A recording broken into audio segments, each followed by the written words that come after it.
The warm rays of the sun cast a golden glow over the battlefield, illuminating the dusty terrain as the temperature rose to a scorching 95 degrees Fahrenheit. The air was thick with the smell of sweat, gunpowder, and smoke, a potent mix that hung heavy over the landscape like a bad omen. The scent of freshly cut grass and the distant hint of blooming wildflowers wafted through the air, a stark contrast to the chaos and destruction that was about to unfold. The humidity was oppressive 60%, making every breath feel like a chore, and the soldiers on both sides could be seen wiping the sweat from their brows as they prepared for battle. In the distance, the sound of artillery fire echoed through the valleys, a low rumble that shook the ground beneath their feet. The M109A6 Paladin self-propelled howitzers, with their 155mm cannons, were positioned behind a ridge, their crews busily loading the next round, as they prepared to unleash a barrage of high-explosive shells upon the enemy. The cannons' barrels were still warm from the previous salvos, and the smell of hot metal and cordite hung in the air, a pungent reminder of the devastation they were capable of unleashing. To the left, a company of infantrymen, armed with the M4A1 carbine, a 5.56mm, gas-operated, magazine-fed select-fire assault rifle, crouched behind a wall of sandbags, their eyes scanning the horizon for any sign of enemy movement. The M4A1s were equipped with the M150 rifle combat optic, a 4x magnification scope, with a illuminated reticle, and the soldiers had also attached M320 grenade launchers to their rifles, giving them a versatile and formidable firepower capability. The soldiers' helmets, adorned with the insignia of their unit, the 1st Battalion, 506th Infantry Regiment, 101st Airborne Division, were securely fastened, and their Kevlar vests were tightly strapped, providing them with a sense of security as they peered out into the unknown. As the soldiers waited, they could hear the sound of enemy aircraft, a Russian-made Mi-24 Hind helicopter, its 5-bladed rotor whirring as it flew low and fast over the battlefield, its 30mm cannon and 80mm rocket pods at the ready. The Hind was a formidable opponent, its armor-plated fuselage and tail boom making it nearly invulnerable to small arms fire.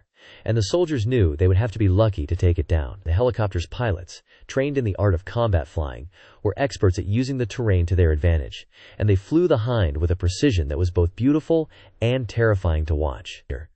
To the right, a platoon of armor, equipped with the M1A2 Abrams main battle tank, their 120mm smoothbore cannons and .50 caliber machine guns at the ready, rumbled forward, their tracks churning up the earth as they moved into position. The M1A2s were equipped with the advanced composite armor, a state-of-the-art armor package that provided all-around protection against anti-tank missiles and other threats.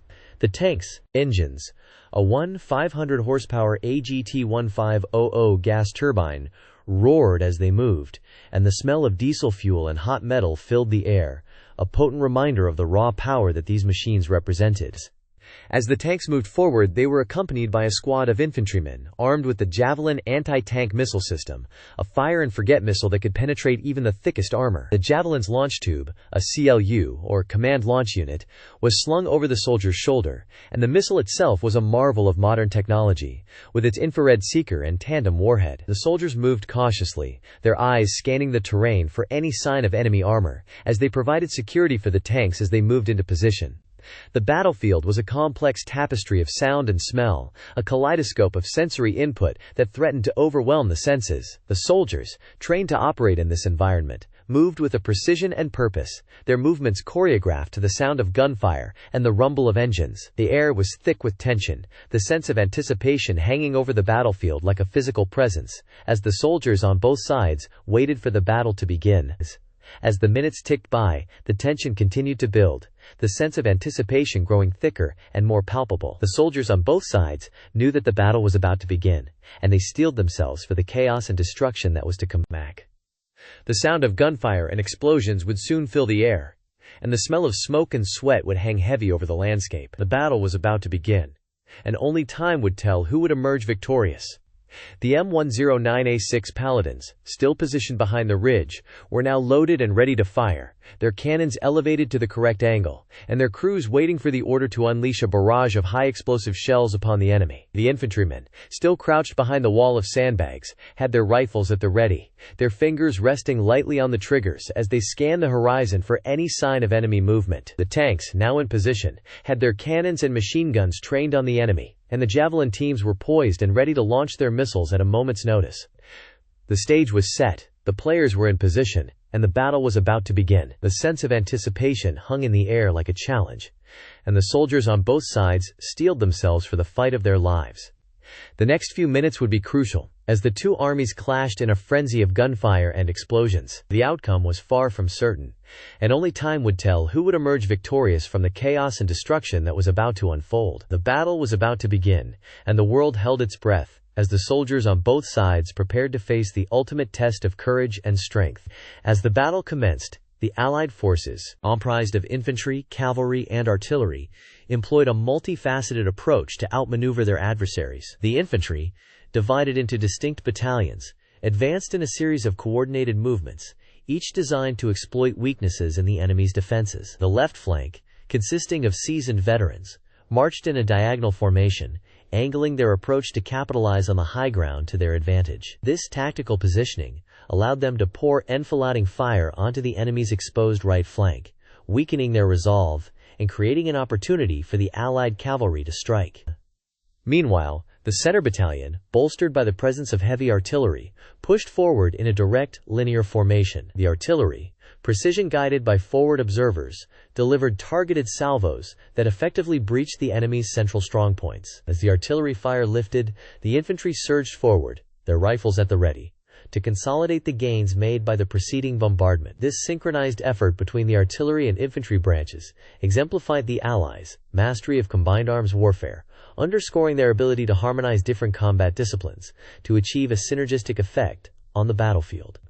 The right flank, tasked with securing the Allies' vulnerable extremity, adopted a more cautious stance. Here, light infantry units, distinguished by their agility and rapid redeployment capabilities, were deployed to outfly NK and harass the enemy's left wing. These skirmishers, often operating in detached, autonomous formations, utilized the terrain to their advantage, darting between natural cover to launch surprise attacks on the enemy's unguarded positions. By maintaining constant pressure on the enemy's flanks, the Allies successfully pinned down their opponents, restricting their freedom of maneuver and preventing them from effectively responding to the threats emerging elsewhere on the battlefield.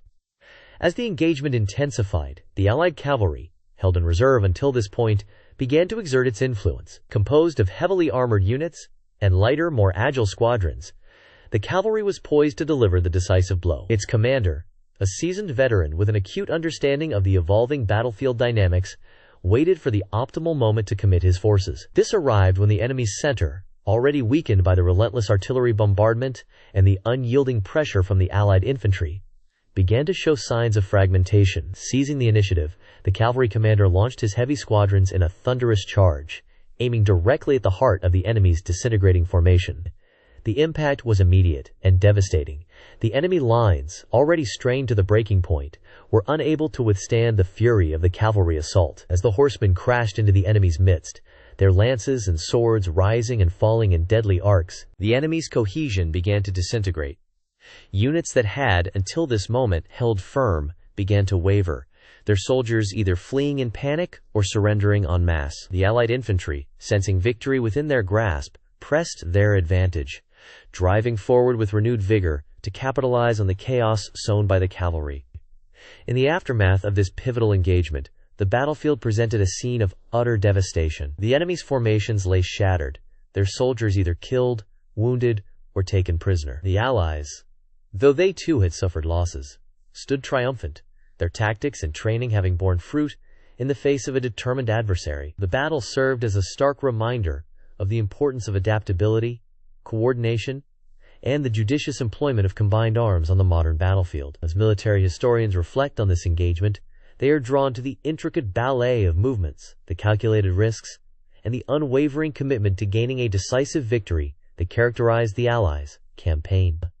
The evolution of tactics during this period was marked by an increasing recognition of the interdependence of different combat branches. Commanders began to appreciate the value of harmonizing the actions of infantry, artillery, and cavalry to achieve a unified purpose. This integration was not merely a product of theoretical musings, but was forged in the crucible of combat, where the stakes were highest and the consequent CES of failure most dire. The resulting synthesis of doctrine and practice gave rise to a new generation of military leaders, men who were adept at orchestrating complex operations and who understood that the key to success lay not in the brute application of force, but in the subtle manipulation of the battlefield's myriad factors to their advantage. In this context, the deployment of artillery, with its capacity to deliver precision firepower at long range, played a transformative role. Artillery's ability to weaken enemy strongpoints, disrupt supply lines, and demoralize troops through relentless bombardment made it an indispensable component of any military strategy. The development of more sophisticated artillery systems, capable of firing a variety of ammunition types and engaging targets with enhanced accuracy, further amplified its importance. Commanders learned to integrate artillery fire with the maneuvers of infantry and cavalry, using it to soften enemy defenses, facilitate advances, and cover withdrawals. The infantry, the backbone of any army, also underwent significant transformations in response to the changing nature of warfare. Infantry tactics evolved to emphasize maneuverability, with units being trained to operate in more flexible, dispersed formations. This allowed them to present a less compact target to enemy firepower, while also enabling them to exploit gaps in the enemy's defenses more effectively. The introduction of new technologies, such as the rifle and machine gun, which offered increased lethality at longer ranges, compelled infantry commanders to revisit traditional doctrines and embrace more fluid, adaptive strategies. Cavalry, often viewed as the most glamorous branch of the military, saw its role morph in response to advancements in weaponry and the changing face of battle.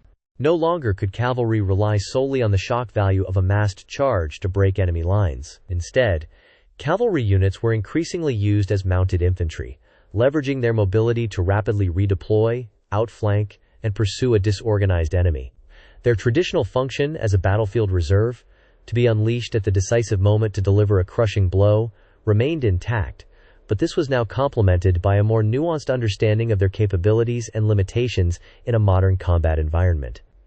The interplay between these branches, and the need for coordinated action to achieve strategic objectives, became a central theme in military planning. Commanders recognized that victory would not be won by a single, heroic charge or a solitary act of bravery, but through the systematic application of force, carefully managed and precisely directed. This shift towards a more holistic approach to warfare reflected a broader cultural and technological transformation, one that was redefining the character of conflict and pushing military leaders to innovate and adapt in order to remain relevant.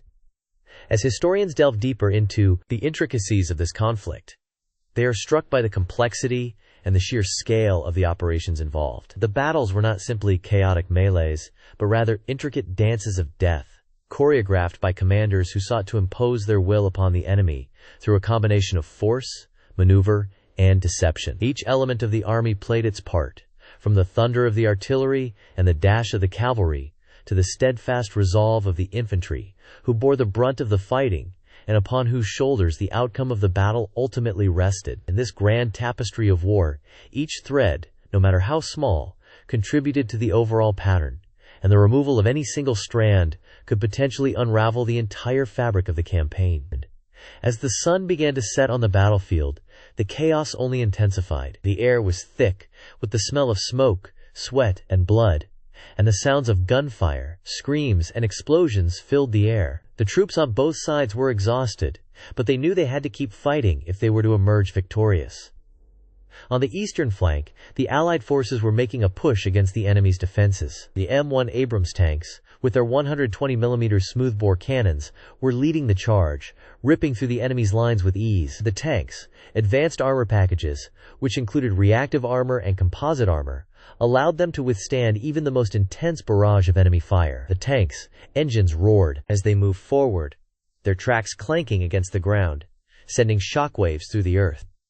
Behind the tanks, the infantry was moving forward, taking cover behind whatever they could find. They were armed with the latest M4A1 carbines, which featured a 14.5-inch barrel and a 6-position telescoping stock. The rifles were equipped with advanced optics, including night vision scopes and laser designators, allowing the soldiers to engage enemy targets with pinpoint accuracy. The infantry was also supported by M249 SAW machine guns, which were capable of laying down a withering field of fire, pinning down enemy troops and allowing the Allies to gain ground.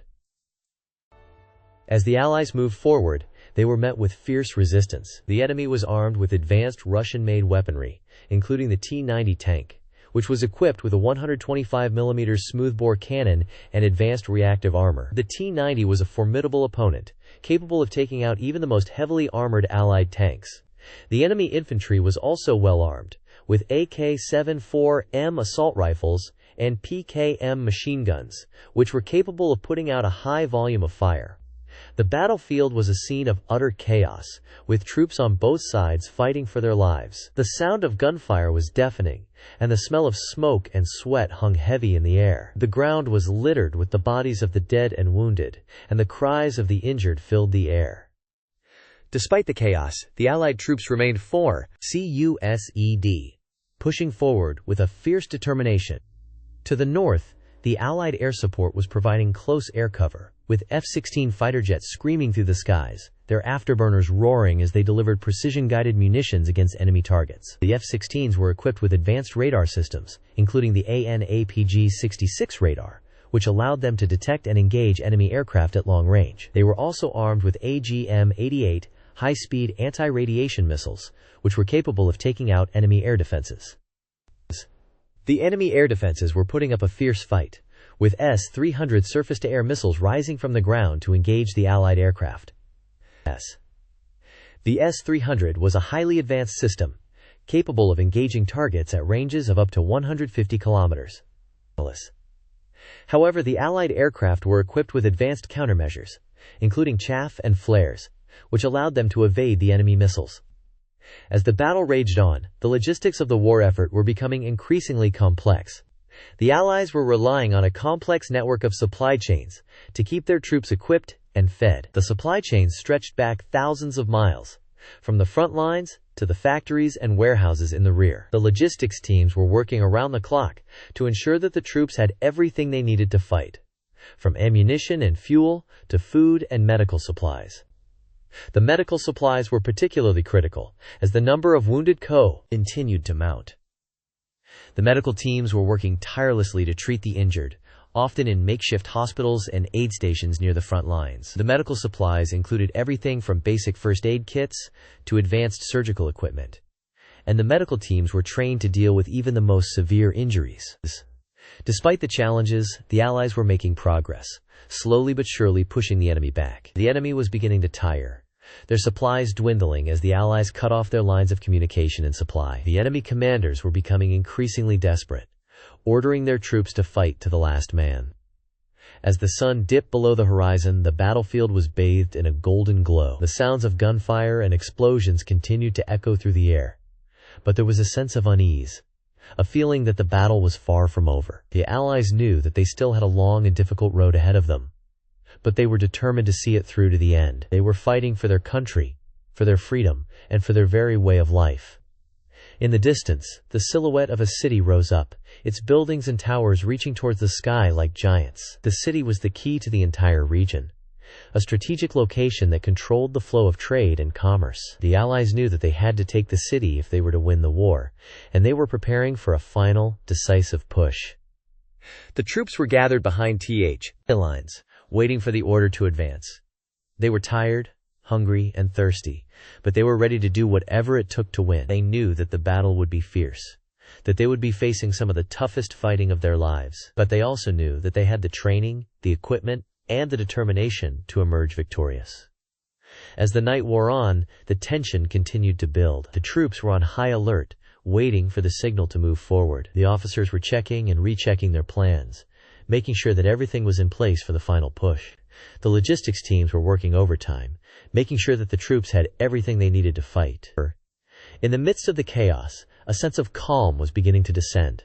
The troops were focusing on the task at hand, putting aside their fears and doubts. They were becoming a well-oiled machine, working together like a finely tuned orchestra. They knew that they were about to embark on a journey that would change their lives forever, a journey that would take them to the very limits of human endurance.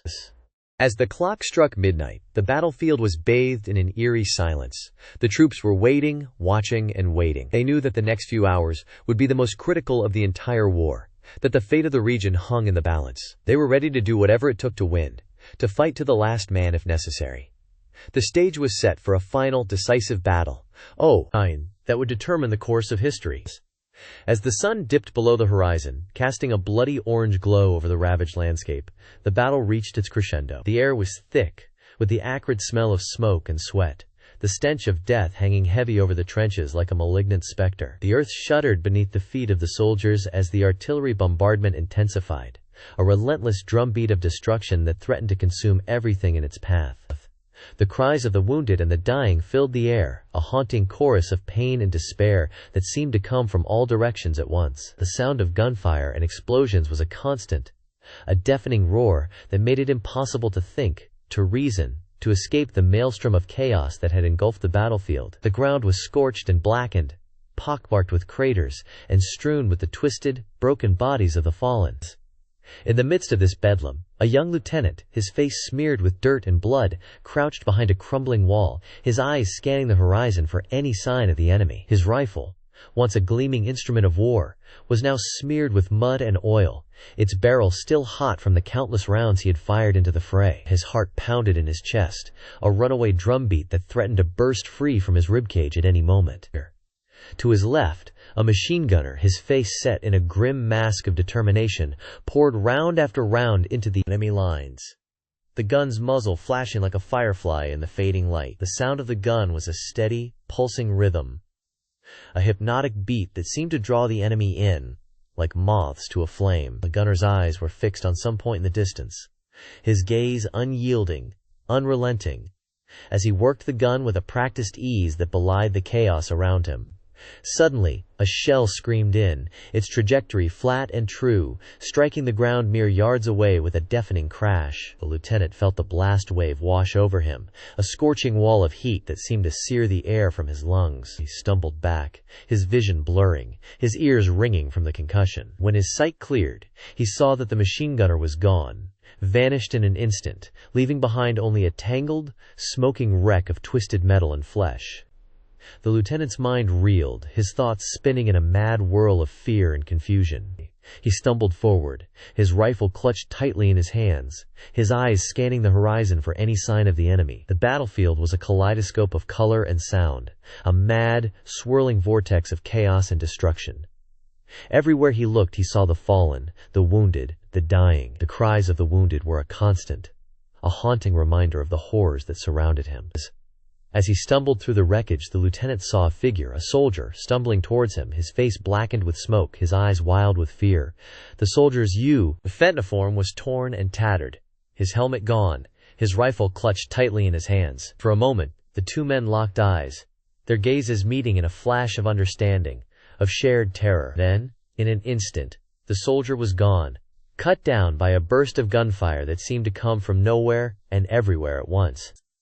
The lieutenant felt a cold, creeping sense of dread as he realized that he was alone, that he was the only one left standing in a sea of death and destruction. The battlefield was a desolate, barren landscape, a wasteland of smoke and ash, of twisted metal and broken flesh. The cries of the wounded were a distant, fading echo, a reminder of all that had been lost, all that had been destroyed.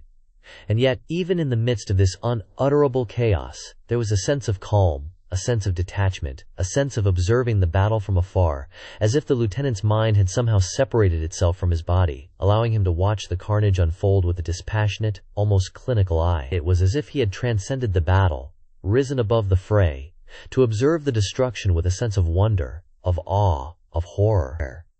The artillery bombardment continued, a relentless, pounding rhythm that seemed to shake the very foundations of the earth. The lieutenant felt the ground tremble beneath his feet, felt the air vibrate with the force of the explosions. The sound was a living thing, a creature that breathed and pulsed and seemed to have a life of its own. It was a sound that filled the senses, a sound that overwhelmed the mind, a sound that reduced all thought, all reason, to a mere, gibbering chaos.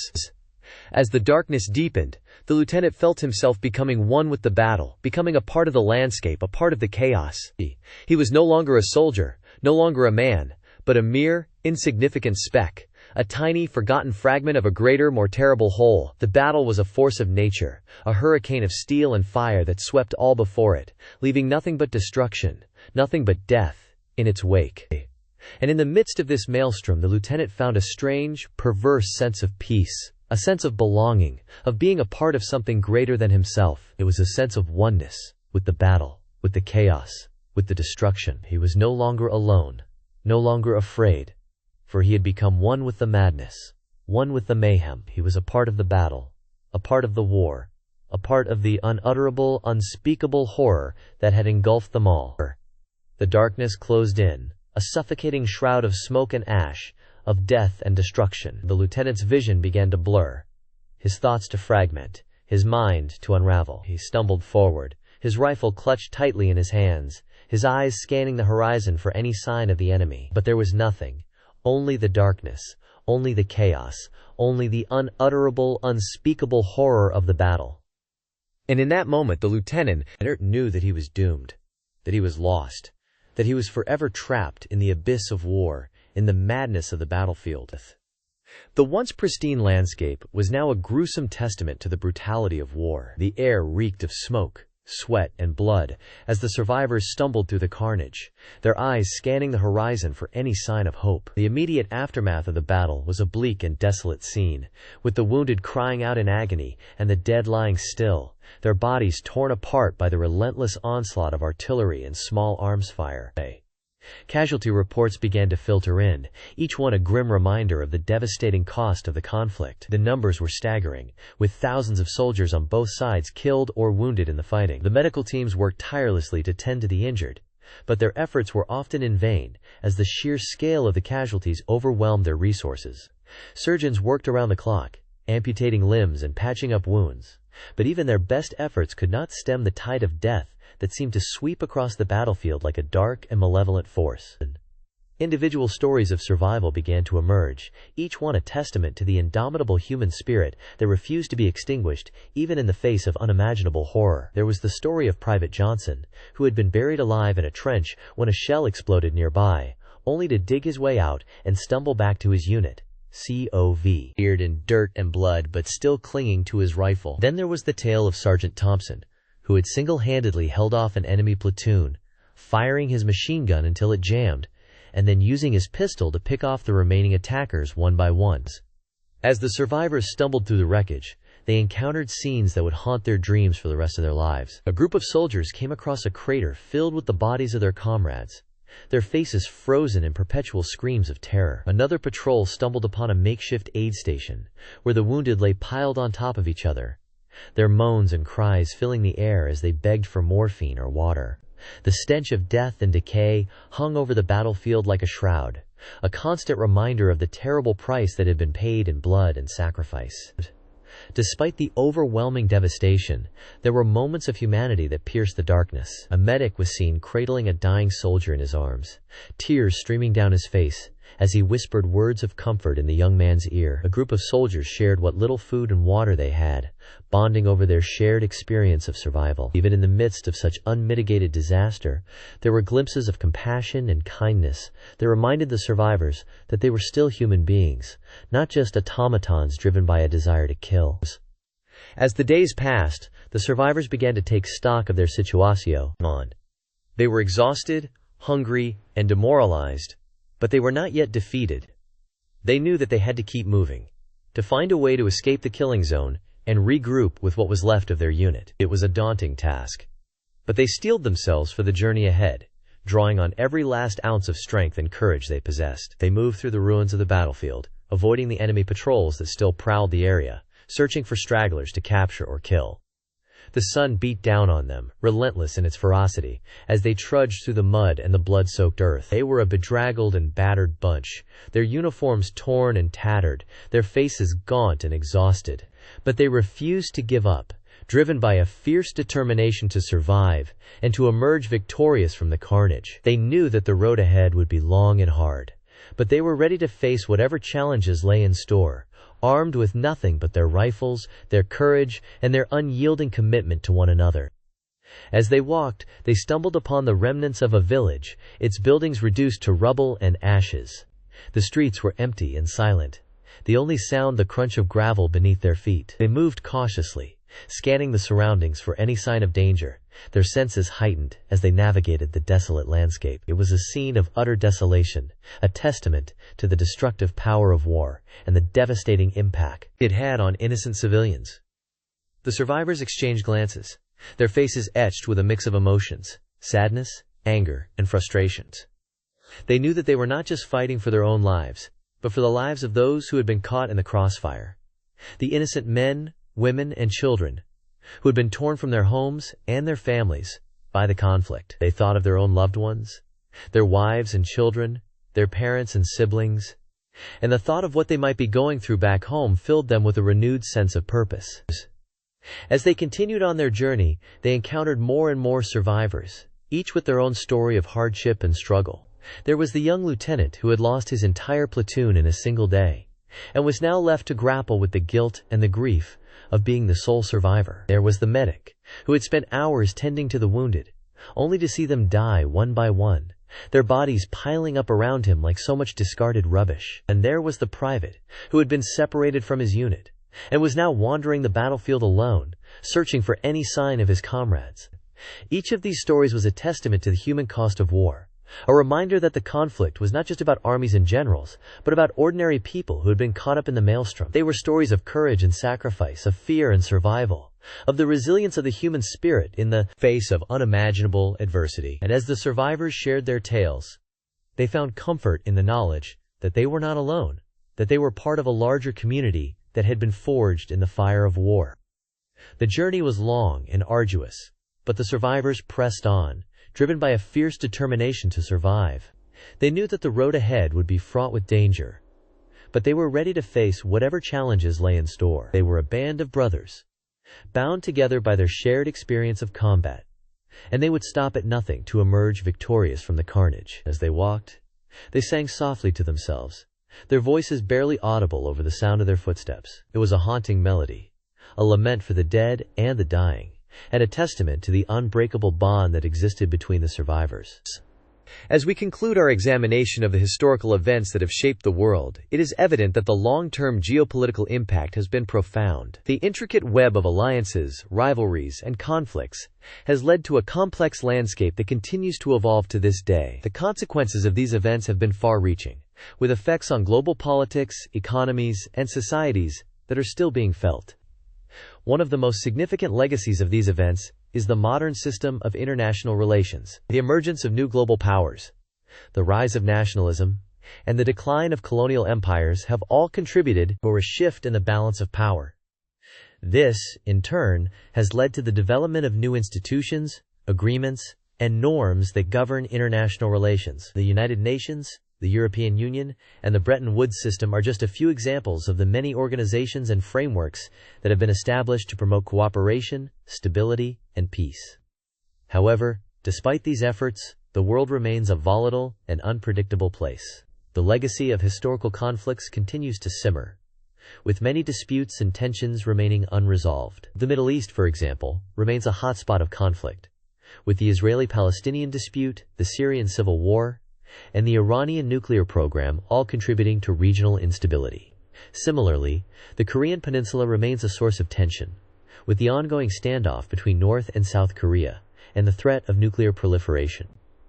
In addition to these regional conflicts, the world is also facing a range of global challenges. Climate change, terrorism, pandemics, and economic inequality are just a few of the many issues that require international cooperation and collective action. The legacy of historical events has created a complex and interconnected world, where the actions of one nation or group can have far-reaching consequences for others. As we reflect on the long-term geopolitical impact of historical events, it is clear that the world is at a crossroads. The choices we make today will have a profound impact on the future, and it is essential that we learn from the past to build a better tomorrow. This requires a deep understanding of the complexities of international relations, the nuances of global politics, and the interconnectedness of the world. In conclusion, the study of history is not merely an academic exercise, but a vital tool for navigating the complexities of the modern world. By examining the long-term geopolitical impact of historical events, we can gain a deeper understanding of the forces that shape our world and the challenges that lie ahead. As the ancient Greek philosopher Heraclitus once said, "No man ever steps in the same river twice, for it's not the same river, and he's not the same man." This statement underscores the dynamic and ever-changing nature of the world, and the need for continuous learning, adaptation, and evolution. As we move forward in an increasingly complex and interconnected world, it is essential that we remain vigilant, informed, and engaged. The study of history is a lifelong journey, and one that requires dedication, curiosity, and a passion for learning. I hope that this series has inspired you to explore the rich and fascinating world of military history, and to continue learning about the events that have shaped our world. If you have enjoyed this series, I invite you to subscribe to our channel, where we will continue to explore the complex and fascinating world of military history. From the ancient battles of the past to the modern conflicts of the present, we will examine the tactics, strategies, and technologies that have shaped the course of human conflict. Join us on this journey of discovery, and together, let us uncover the secrets of the past to build a better future. Thank you for watching, and we look forward to sharing more stories of military history with you in the future. Please subscribe to our channel and hit the notification bell to stay up to date with our latest videos.